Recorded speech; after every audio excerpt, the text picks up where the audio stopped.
right, so I just started digging, poking around to see what was actually down here.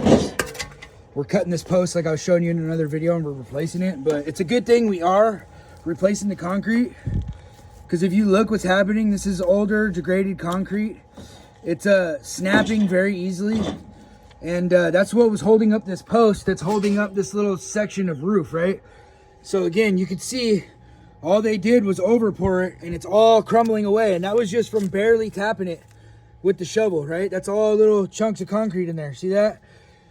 So it's definitely a good thing that we were replacing it. Plus, regardless if this is ground contact approved pressure treated lumber or not, it's just not a good idea usually to have your concrete in direct contact with the posts. I would normally at least wrap this with some kind of Vicor tape or something, right? And then if it was ugly, like sticking up the top, then cut it flush.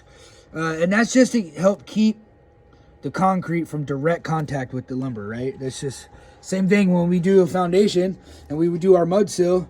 We put the sill sealer down and then we put our mud plate on, right? To me, it's the same idea here. I would at least wrap the bottom of this with tape. That being said, the new bracket has a 1-inch standoff right there, right? And that'll keep us up off the concrete. Nice and solid. Alrighty, so here's our basic configuration of what we got going on here. We spiked this here, not necessarily for structure, but we epoxied rebar into the slab. One, because the slab is super thick, it will add structure.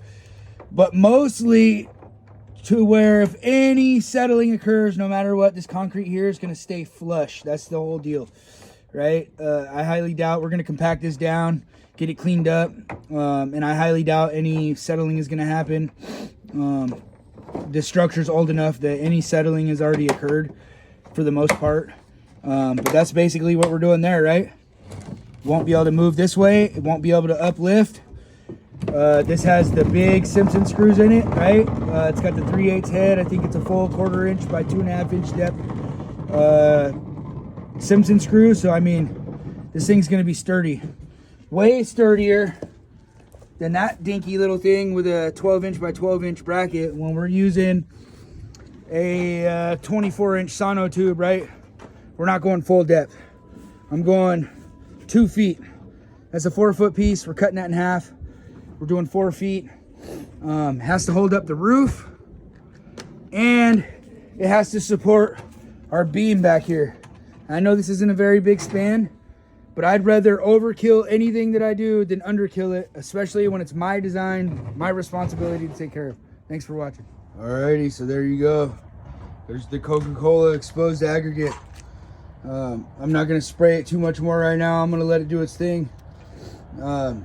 As you can see though, it blends a lot better than if it was just regular concrete. You can see a little tiny edge of the cut right here, but that's gonna be under a stair anyways.